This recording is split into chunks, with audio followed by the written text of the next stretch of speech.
James DeLacy here from Sweet Times of Fighting with another breakdown. Today I'm not even going to try pronounce his last name, but Jiří in the UFC. I'm sorry, I will butcher it if I try to say it. But this is for UFC 300 fight preparation. I can actually mute this one because there's not much going on. So we have a little strength conditioning sequence here. I kind of skimmed through it briefly. So again, nothing against fighters, coaches, anyone doing this, just my opinions, experiences. And yeah, just take it as what it is. It's just a snapshot in time with this as well. So we've got banded broad jump. So I'm just going to try to explain kind of what maybe they're trying to achieve out of some of these exercises, etc. and what I think. So banded broad jump, you're essentially obviously resisting the horizontal component when you're jumping, making it harder, having to ideally jump harder. So it's a good exercise to use. I quite like it for that banded broad jump. And then we have, that's nice too. Damn, these are Polish gym. That's such a sick gym. Got a whole the weightlifting platform and stuff there as well. But this is awesome. If you don't have a sled and you have partners, this is how you would do what you would call a explosive sled high pull. Awesome exercise. We've seen it in a few different videos and breakdowns. Let me go back just so you can see it again. Boom. Full body power exercise. It's like doing your Olympic lifts without having to do Olympic lifts. It's something that if you have a sled, you can do. You're essentially using your full body and hips to pull the TRX straps up into the upright row position. Again, he did it with a partner there, so you can do it with a partner as well. You would typically do this maybe for like 10, 20 meters even. It's just almost like a way to really get some reps and I guess with that power development. So definitely give something like that a go. Then we have a landmine punch throw. Actually, it looks almost like a jerk as well. What's it? What do his legs do? Ah, okay, so he changes a bit with his legs there. So, yeah, he does a little switch with his legs. So, whether you do that or not, I don't think it really matters. I think you'd probably actually be able to throw it harder doing that. Regarding specificity to punching, I think it's just a good general loaded ballistic movement. It's not like I don't think it's anything special to striking. It's not like something you have to do. Can be a tool that you can use. I know the UFC PI now have abandoned the landmine punch through. You can actually go listen on the Sweet Sounds Fighting podcast channel with Rebecca Summers on there, and they talk about how they've kind of abandoned the landmine punch now, and they've gone with the jammer punch. And if you don't know what a jammer is, it's like a hanging handle off the rack. So when you do punch with it, it goes horizontal and then kind of swings up. So it's like it's a little more in line with how a punch will be thrown versus a landmine throw where you're kind of punching up almost like an incline. But regardless, I don't think there's anything wrong with the exercise. I just don't think it's the be-all end-all of all striking strength conditioning. So it's something you can use. Then we have the classic bench press. Solid exercise. Nothing wrong with that. Then we have, I guess, a Hatfield reverse lunge variation. Yeah, so if we go into that. So this is one that is more popular around the, I guess you say professional strength and conditioning and collegiate, I guess, training. So just general sports training programs that have proper full-time S&C staff, you'll tend to see this exercise quite a lot. You don't really see it much outside of that. But it's an awesome exercise to use. If you have a safety squat bar like he was using there, then definitely give this exercise a go. You need a safety squat bar to do this, so don't try this with a barbell or anything like that.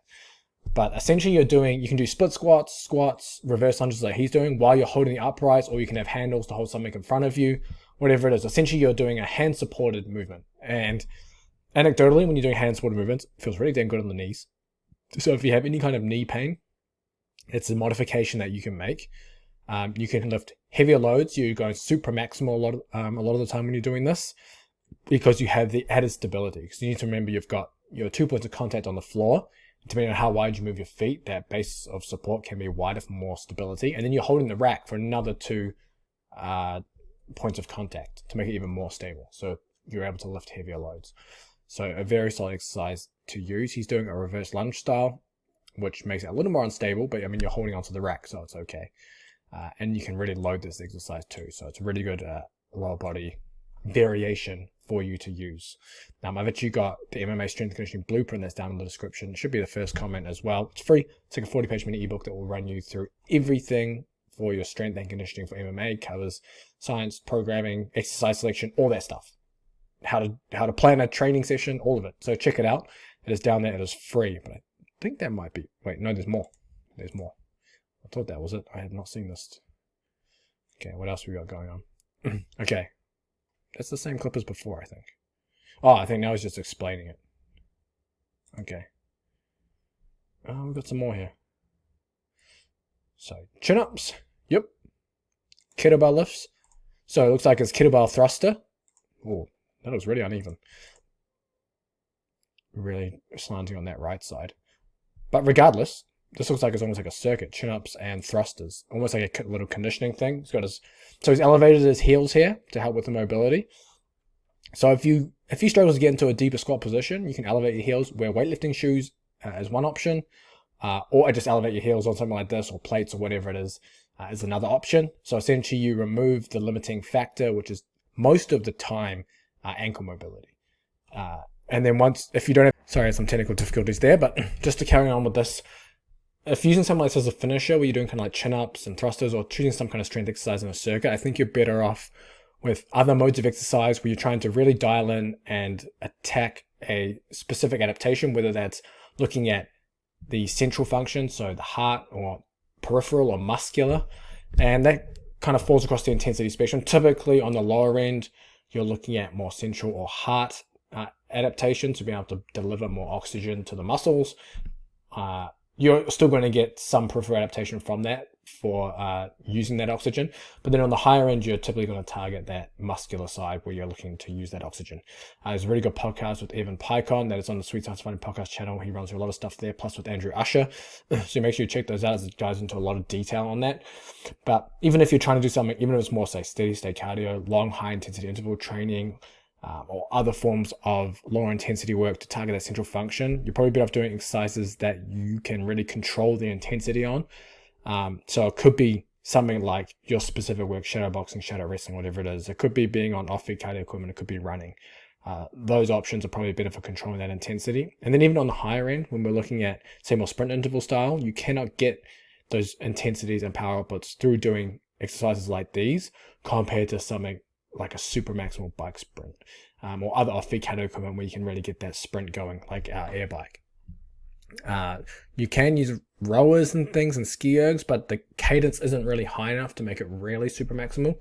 But you can still get some good work on those too. So just bear that in mind, that potentially you may want to look at targeting something specific. That I cover a bit of that in the MMA strength conditioning blueprint that's down in the description too. That's free for you as well. But you can also do that. I mean, doing these two strength exercises together, it's very similar to an escalating density training model. So if you haven't heard of that before, it's something that can be good to do potentially in an off season or after a fight, or when you're very far away from a fight. So typically you pick like two compound movements. So you could do the chin up in this example, or you could do say squat and bench press, or you can do bench press chin up, or whatever it is. Typically you're taking 50% of your 1RM, you're doing 1 to 2 reps, and you're going back and forth for around 5 minutes. So for example, you might bench press 1 rep at 50% 1RM, and then you might do a chin up, and then you just go back and forth, back and forth, back and forth. And that's a nice way to target type 2 muscle fibers during your conditioning. So definitely worth looking into. I'll probably have to do a video on it at some point just to explain that further and more in depth. But if there's anything else you want me to break down, please let me know down in the comments, and I'll see you in the next video.